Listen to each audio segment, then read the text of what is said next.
Want to introduce Scott Davis. Scott is a 2-decade veteran of the IT industry. It's kind of funny.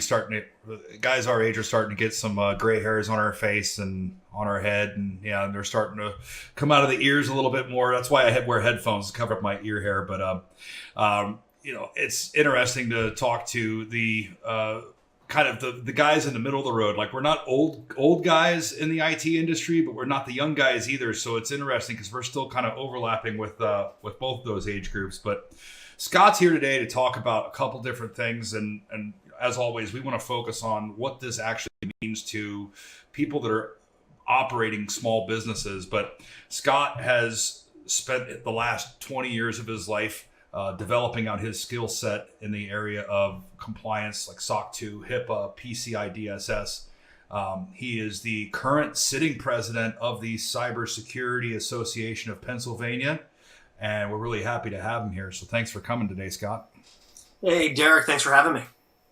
So I would like you to kind of give us a simplified layman's term breakdown of what you feel the state of cybersecurity is as it relates to small business owners. So we're commonly using all these acronyms and statistics and things that mean a lot to us because we can see what they mean from our side. But I wanted you to kind of just give an overview of what you feel, what your perspective is from a small business standpoint. What is the status of the state of cybersecurity? Yeah, no, that's a very accurate question. I hear that a lot, especially as we're going around and talking to different groups, different organizations. And the state of cybersecurity, when I talk about it, I hit on a couple different areas of it. First is the overall employee gap. Right now in cybersecurity, there's about a 10-year gap between those that are graduating and businesses being able to hire experienced cybersecurity professionals. One of the missions of the Cybersecurity Association of Pennsylvania is to try to decrease that gap and bring that, employment gap down lower than that 10 years, because we're never going to catch up with it. Because next year there's going to be a higher demand and more demand on cybersecurity professionals. And the reality is we're not graduating enough people to get through it. So for small businesses, having a trusted partner, a managed service provider, a managed security service provider, is becoming more and more of a critical need and a requirement, because you're not getting the expertise, unless you're extremely lucky in finding someone that loves your organization, to really join your team and have that 10 plus years of experience, have the knowledge and the know-how to actually do day to day.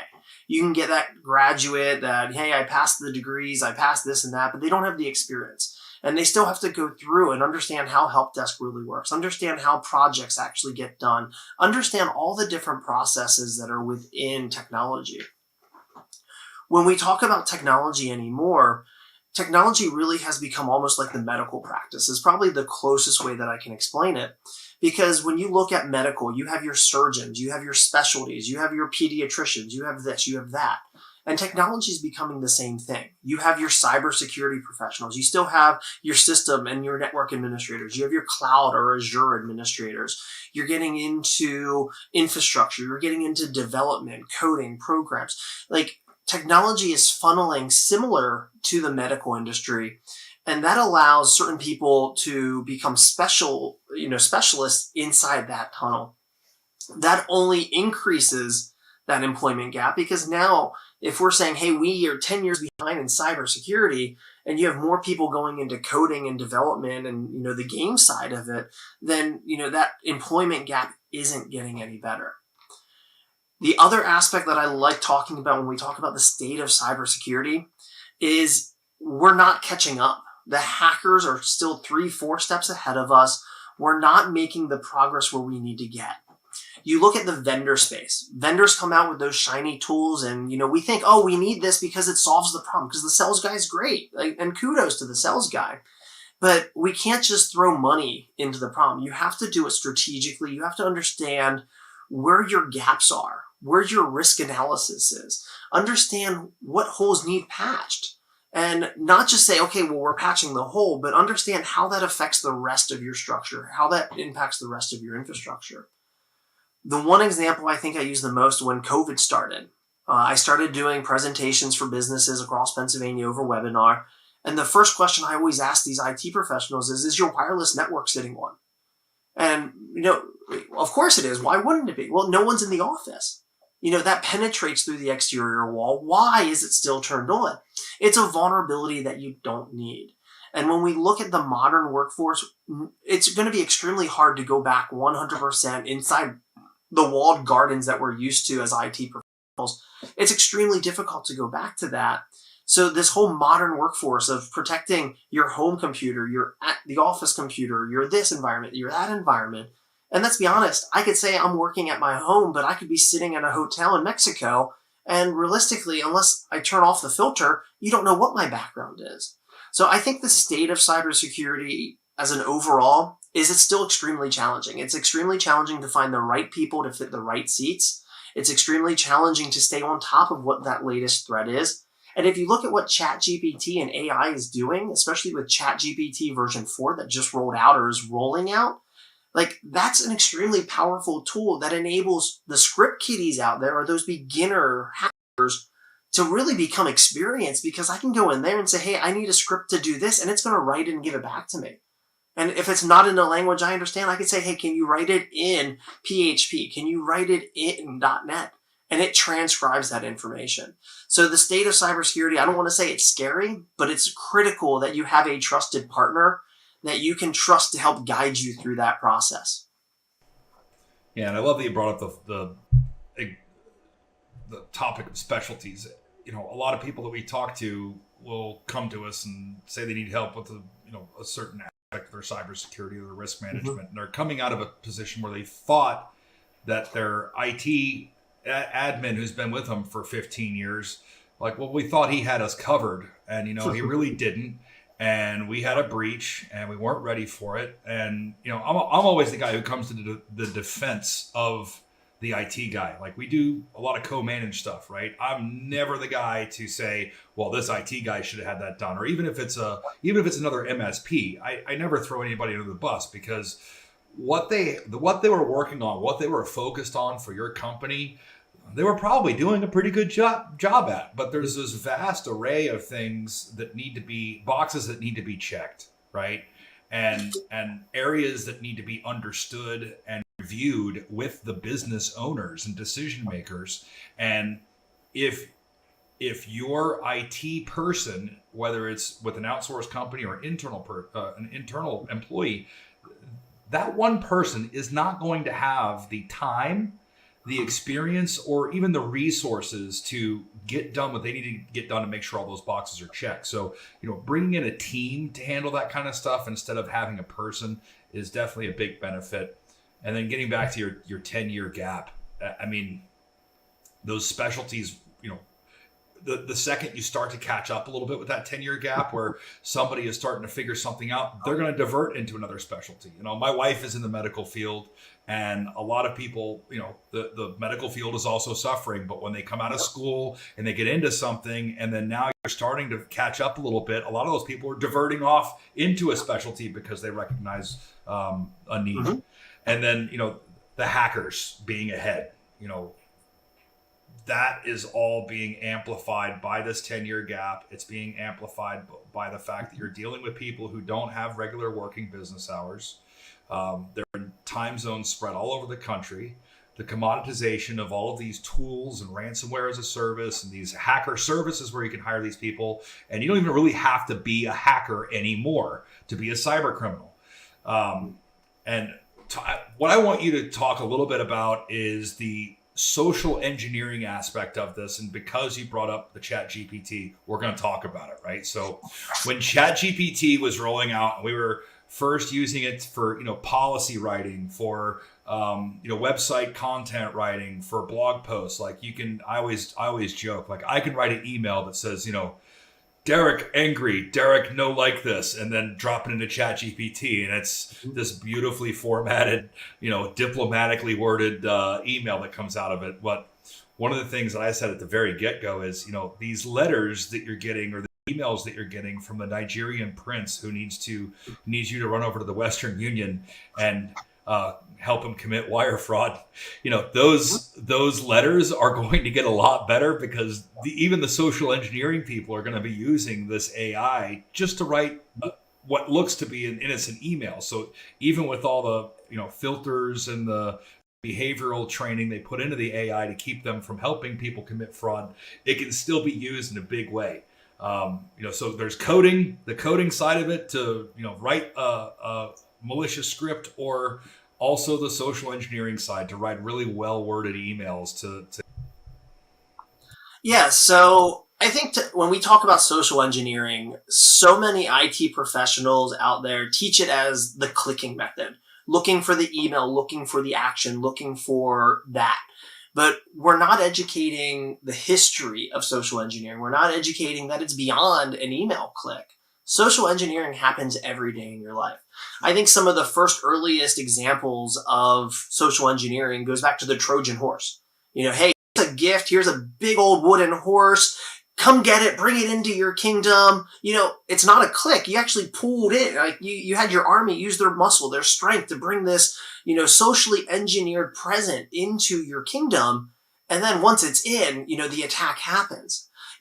The Trojan horse mentality or the thought process is very true. And think how long ago that was before computers. I also talk a lot about, I'm a father of 3. I love my kids to death. My youngest is 3. He is learning social engineering in a different way right now. He understands that if we're shopping in a store and he wants something, he can throw himself on the floor or start screaming hysterically. And he knows that there's a threshold point that I'll get to, that I'll buy him whatever he wants because I'm embarrassed. So he understands social engineering and understanding what he has to do to get what he wants because there's that embarrassment point. Social engineering is about emotions. Social engineering is relying on the emotional context and emotional feeling of the person to get them to do an action. It could be letting the Trojan horse into the kingdom. It could be grabbing the toy off the shelf and actually putting it in the cart. Or it could be clicking that link in the email. Why was social engineering so successful during COVID? The emotional need of people to understand what was happening and what was coming next. How many infections were in my neighborhood? Am I impacted or this and that? So when we talk about social engineering, that's really what we're talking about, is the whole concept of the emotional attachment to getting the action derived that you're looking to get. When you bring in ChatGPT, now ChatGPT 3, extremely strong. The capability that had in processing what it processed and wrote the emails and the templates that it could do, it eliminated that, hey, the prince needed the money to help save his dad or whatever it was. And they're elegantly designed emails. They're elegant. They're designed right. There's no spelling errors. And you can't just rely on, look for the spelling error. Look for the mispronounced domain name. Look for this. Like the normal warning signs we've taught before are out the window. It's the emotional attachment. Whenever a natural disaster happens, whenever a crisis occurs, I always pushed out emails and recommend pushing emails out to your companies, to your organizations, to your employees, just highlighting the fact that, hey, this looks like it's from the Red Cross and they want you to donate by clicking this link. So if you click it, don't log into Microsoft 365. They don't need you to log in. But pay attention, especially after an emergency, after that disaster, because they understand the emotional connection. And we're not teaching the emotional connection. We're teaching the don't click it. Like, be afraid of every email. Just stop clicking it. We're not teaching the emotional connection. When we talk about ChatGPT, to go a little bit further into that, ChatGPT version 4 is rolling out right now, like I just said. I think that has 8 times more processing power with the number of words that you can process it in. I don't remember exactly. I was trying to, think about that in my head, but it has a lot more power, a lot more capability where you can feed a lot more data into it and actually get better results, more information. The other thing that just came out earlier this week is the developers behind ChatGPT have connected it to the limited internet. So they're actually now giving it internet functionality, internet search, internet research capability.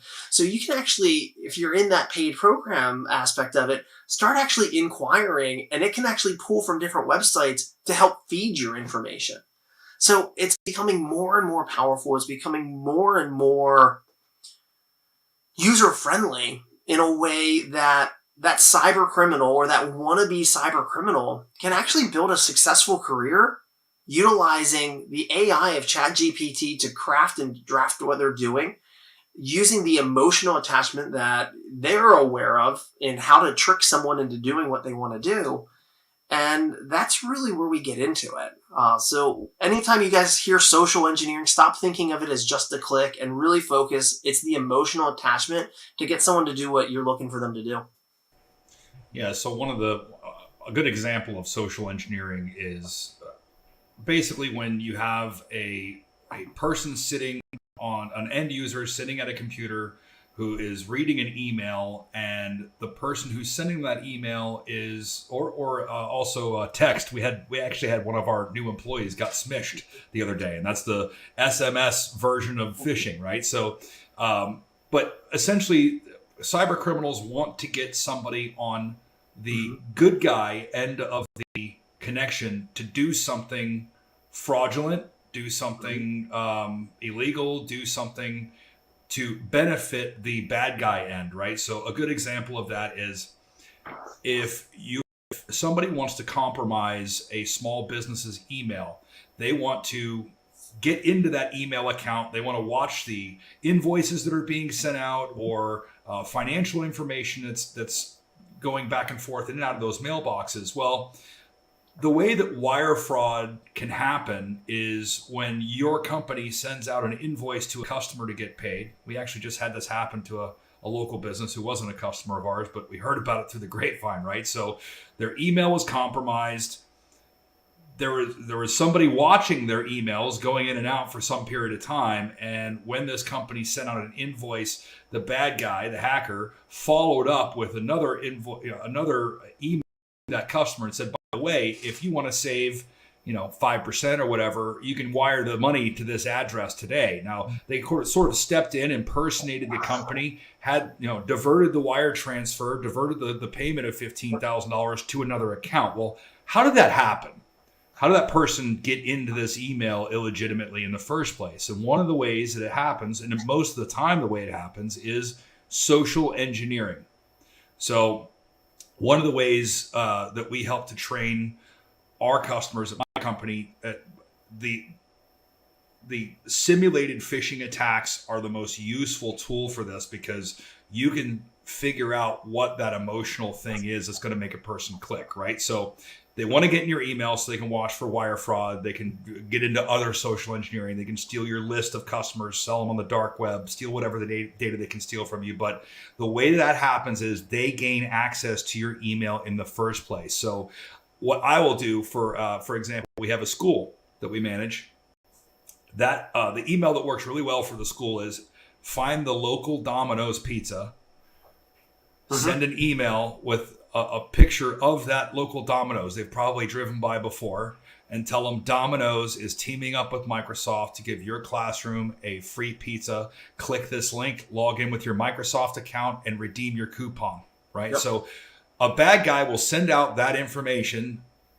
An innocent employee who's just trying to get some pizza for her students because it's an emotional thing. They see an opportunity where they can help these kids, right? They want to get the free pizza. They click the link. They sign in with their Microsoft account. And now the bad guy has gathered their credentials. That's how the emails get compromised in the first place. And then it doesn't work. The page doesn't load and they forget it and go, oh, well, forget about it. They move on to the next thing in their day. And they completely forget about the fact that they just did this, right? So those compromises take anywhere between 120, once they've been breached, they can take anywhere from 120 to 240 days before anybody even realizes the email's been breached, statistically speaking, right? So, this is how people get into your email in the first place. You want to have those layers of protection where Number one, your people know not to click on those emails. Domino's is never going to ask for your your Microsoft credentials. In fact, Microsoft isn't going to ask for your Microsoft credentials, right? Once you've trained somebody on doing that, you want to have phishing filters set up on your emails so those phishing emails don't hit the inbox. If something gets through and they do hit the inbox, then you want to have your people trained and ready and know not to give out their Microsoft password, right? But if they do accidentally give out their Microsoft password, that's why you want to have multi-factor authentication. That's where you can't just sign in with an email address and a password. You have to have another code texted to your phone or on an authenticator app or something like that. So it's about these layers of protection and making sure that this social engineering, brute force attacks, things like that. You want to protect against all of these things, because if you're protecting against one, it's like putting a fence up down one side of your property. The bad guy's going to see the fence, they're going to walk around it and go right in another way. So another great example, the pizza story is a good one. Doing physical pen tests, social engineering isn't just, the click, the email, the electronic, like I used the Trojan horse example earlier, but it also could be physical. If someone knows that, hey, you're the law firm that's representing my ex-wife who I can't stand, I can call ahead and say, hey, I'm from the local internet service provider. We're detecting an issue with the modem. Scott from our tech team is going to be out in about 30 minutes. Just wanted to give you a heads up that, he's coming and he's replacing this equipment. The amount of times that has worked, just to get in the door, oftentimes just being escorted right to the network closet without a question. But I've also done it with pizzas where I've shown up with 10 pizzas. It's like, hey, someone ordered 10 pizzas. Well, the receptionist isn't going to say, hey, let me grab those pizzas from you. No, they're going to open the door, show you where the break room is, which is oftentimes near or past where the network closet is, and just let you be. It's like, okay, well, I'm going back out. Do you need anything else? No, thanks for the pizza. It's like, I don't even know who ordered it. It's just you showed up with 10. I've done that I won't name companies or anything, but it was a data center for a healthcare firm. And I got right through the electric gate. I got into the data center building. I got through the receptionist into the secure area of the building. And the only thing between me and the data closet was one more keypad. So it is very real. The threat's there. Well, I'll tell you, and just to kind of show how much I invest in what you're talking about, the social engineering, if you see, and I don't want to poo-poo on any MSPs anywhere, but case studies and customer testimonials scare the pee-waddlings out of me. Yep. Posting something on our website or a customer's website or anything, talking about how we handle their cybersecurity and the things that we've done for them or whatever, I do not share that information with anybody. So it is a kind of a struggle on the sales side when somebody asks you for a case study, right? We often won't provide any kind of information like that until a customer or a prospect has signed a non-disclosure agreement. Markings on vehicles. We don't have signs on any of our work vans. I don't put our company logo, our phone number on it. One, there's a liability of somebody just pulling out in front of your people and slamming on the brakes because they know you have insurance. But the second part of that is seeing that we're at the Three Stooges law firm down the street. It's called Dewey, Cheatham and Howe. Have you heard of that one? So if we're at the Dewey, Cheatham and Howe law firm and we've got our van sitting out front with our company lettering all over it, somebody who is trying to get at that law firm or get at their ex-wife who's hired them as her divorce attorney, right? They now know who the MSP is who's providing them with services. They now know who to target. They now know whose name to use when they call the organization to try to socially engineer them and say, hey, I'm so-and-so from XYZ IT corporation. We need to come in and check on one of your servers or whatever, right? So it's easy enough to get a shirt made, get something embroidered with your company logo and look really official when they go in there. So things like identity verification with our company, us knowing who they are when they call, them knowing that it's us for sure when we come in and train them on those sorts of things, and then never broadcasting who our customers are and who is providing them with services in the first place. Like if you're gonna talk about those things, you share them in a very private and protected manner. 100%. So on the ChatGPT side, what do you think is going to be the next? I have a couple ideas myself, but what do you think is going to be the next development? What do you think business owners should be doing to protect themselves from new attacks, new types of social engineering, new crafty ways that people will be creeping up on them trying to steal their business? I always say, remember the fundamentals. Don't forget where we came from, what we used to get here. Dropping a USB drive has such a high success rate because people are still curious what's on it. That emotional aspect of it. Continual education, absolutely. And remember, everyone learns in a different way. So you can't sit here and say everyone has to watch this video and, well, I can't stand videos. Like, give me something interactive. Give me something like that I'm going to enjoy. You have to educate in a wide array of methodologies to ensure that everyone understands the messaging. Continual education is critical, and people get annoyed by it. So there is a fine line, a balancing act with it, because you can't do too much training, because then like your people are going to be like, well, when am I going to work? You can't make me just do training, but having that continual training, that complete testing, simulated phishing emails, simulated text messages, simulated this, simulated that, gives people a different way of learning, gives people an opportunity to continue to educate it. Webinars like this, the amount of MSPs that are starting these podcasts, that are starting these webinars is great because it's an educational methodology. And everyone in technology is an educator.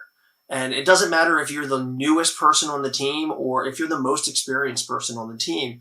We're all educators because let's be honest, you can go through the schooling and you can learn a way to do something that may be faster than the most experienced person's been doing for 15, 20 years. It's if we close our minds and we refuse to listen to that other idea or shut it out immediately, then we're saying we're not prepared to continuing to learn. And technology, cybersecurity specifically, is a constant learning methodology where it never stops. Every day I learn something new. Every day I'm reading something else or, reading this or reading that. So you're never going to stop learning. As far as, beyond the basics, what can a business do to really protect yourself? Have a trusted partner and validate them. If you're not doing third-party pen tests or third-party audits of, what they're doing, then you're really only relying on the source of the matter. And I'm not going to sit here and say anything bad about my business. Why would I? But the amount of businesses, Exchange was my favorite thing. If I learned that you were running in-house Exchange, I knew you were going to become a partner. And it didn't matter how much money I put on that price tag per user. Because 98% of the time, technicians were afraid to update Exchange Server. I don't know what it is. Microsoft designed like the worst thing in the world or whatever, but people were afraid to upgrade it.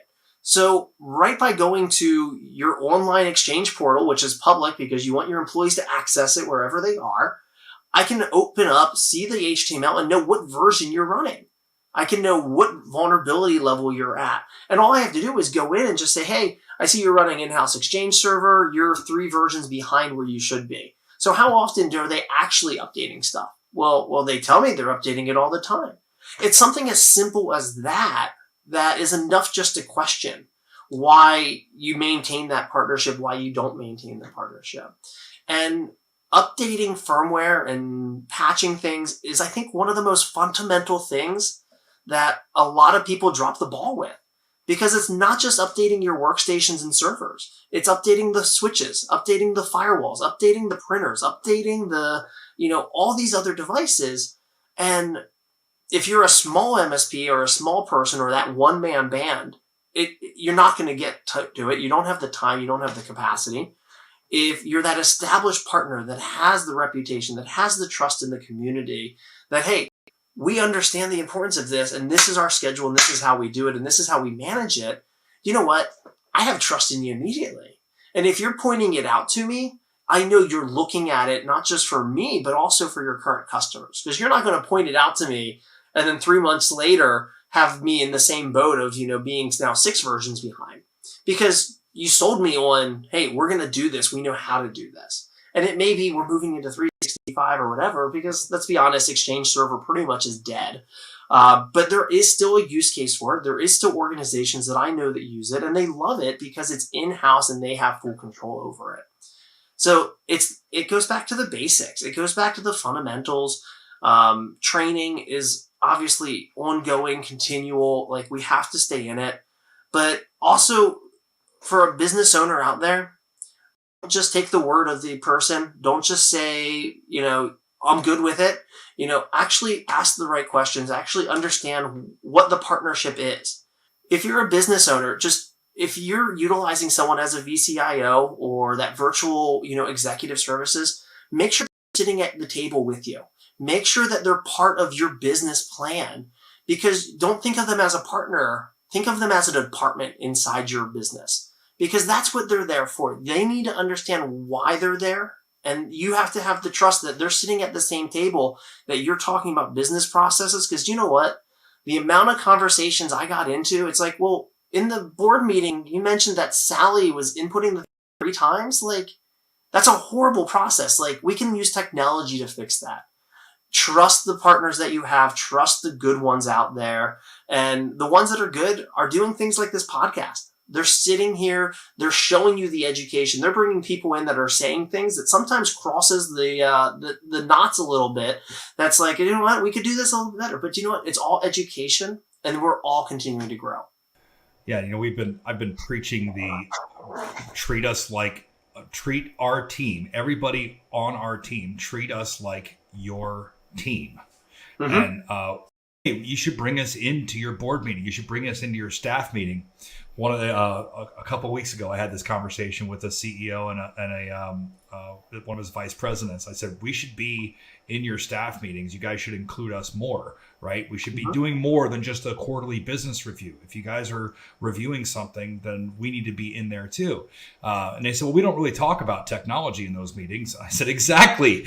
You should be. This is a good place for that to happen, because if I can put one of my tech leadership members in your staff meeting and they can get a list right there of a dozen things with your 60 employees, a dozen things that have been annoying them, and jot that down on a new service ticket and walk out the door, call those people back, figure out everything that needs to be figured out, show them a better way to do it, redesign their workflow if necessary, and then move on from there. That's going to increase your productivity.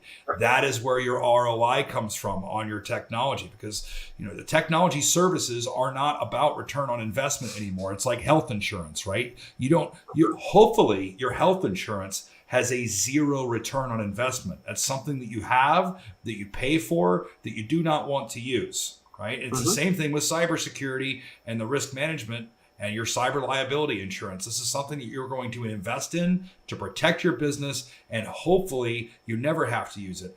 But those lower end services, those granular services like help desk support and technical advisory and things like that, those are things that you should be using to increase your business's productivity and scalability. And the only way that happens is by talking with your provider. So if there's a place where your provider is not filling a gap, you can fill those gaps and still work with the same provider. If there's places where they're falling flat on their face, and you start asking questions and you start pulling the curtain back a little bit, and there's some weaknesses there, now you've done your due diligence as a business owner or a business operator to know really what's going on with your company and really have a finger on the pulse. But so as we're wrapping up here, Scott, ChatGPT.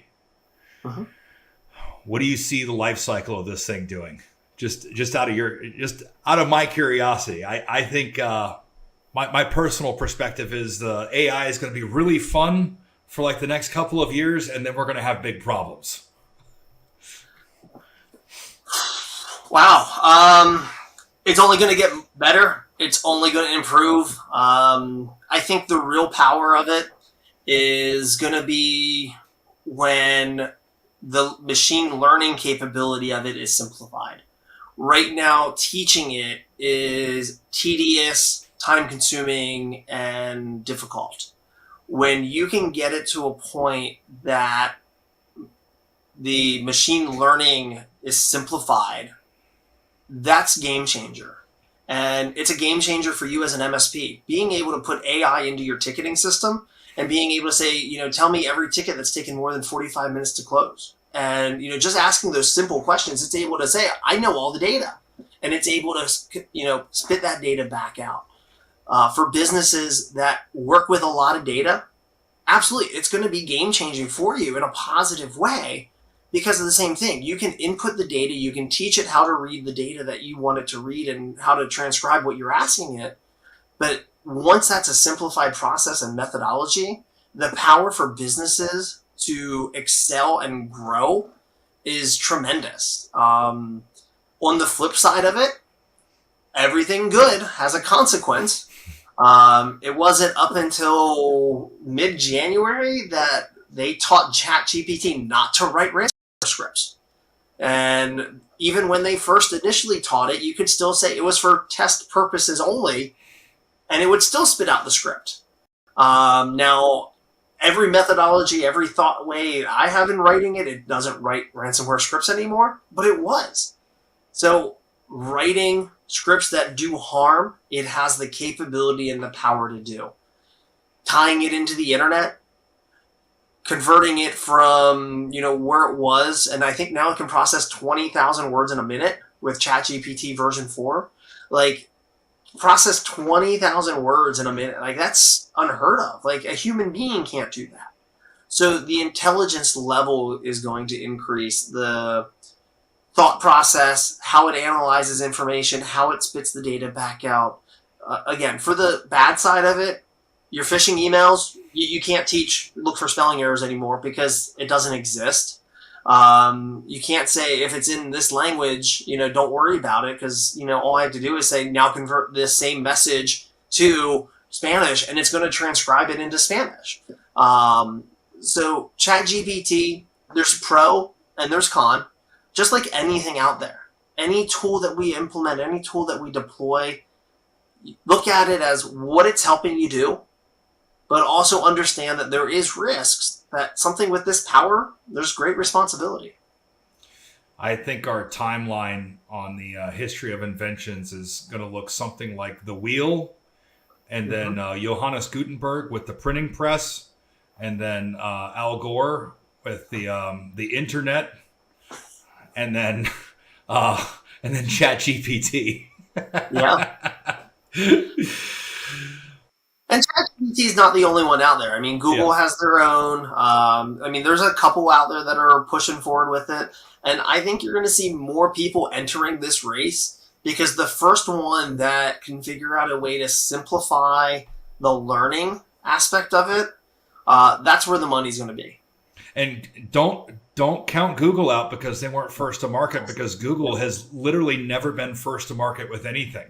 Yep. Right. Google has always been a little bit behind everybody, but they come out and they kick everybody's butts on the backside of that development life cycle. Right. So they weren't the first search engine. They didn't.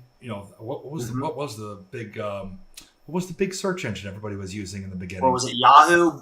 Well, Yahoo was big, but even before then, it was, I can't remember. But anyway. Was that the Butler? Ask Jeeves? Ask Jeeves. Ask Jeeves was huge. That was the big deal back then, right? How about Netscape Navigator? Oh, wow. Back in the day, right? So like Google didn't have the first browser. They didn't have the first search engine. They didn't have any of that stuff first. It's not about being first to market for Google. It's about being best to market. And I think, while they may be a force for good or evil, and that's debatable at Google, no matter what their slogan is, the don't be evil thing, right? But I think no matter what, I think that whatever they come out with is going to be something big. And they're not gonna bring it to the forefront until they know they can do better than ChatGPT. So it'll definitely be interesting. And ChatGPT, Microsoft is a large backer of it. Elon Musk, I think, in the early stages, put $100 million into it. So ChatGPT is not a small little player in the space, and they've they're showing that in the community around it. If you're in education, understanding that I could go in there and write a segment. It's like, write a 500-word essay on Moby Dick. And it's like, oh, well, I want a 500-word essay on Moby Dick from the perspective of the whale. I can go in there and say, write a 500-word essay on Moby Dick from the perspective of the whale. And it understands the book, and it can do that. And the scary thing is, every time you hit enter and do it again, it's completely different. So it's not like it's giving the same answer. So as a teacher, you can sit there and say, you got that from ChatGPT, you got that from ChatGPT, because it's always different. And that's the uniqueness of it. That's going to pose challenges in the education space and in different industries as a whole. But it's definitely exciting to be on the forefront and see how this evolves. Yeah, and you know what? Coming back to the whole podcast and webinar thing, what I tell people is, if you really want to find an expert who can actually sit in front of another expert and have a conversation about it, right? So it's a really good way to kind of suss out who the actual experts are and who you can actually rely on, because just because somebody has 600 pages of content, well-written content on their website, doesn't mean they wrote it. What do they actually know? So if I'm a college professor or even an elementary school teacher that's got a book report on Moby Dick, all of a sudden your book report is going to turn into a oral report with maybe a few questions and answers during that oral report presentation, right? So let's see if you really did read the book and really do know about it. So, but I appreciate you in helping us further that effort on our end, and really nice to meet you, Scott. And hopefully we'll be talking again soon. Looking forward to it. Have a great day, sir. Thank you. Cheers.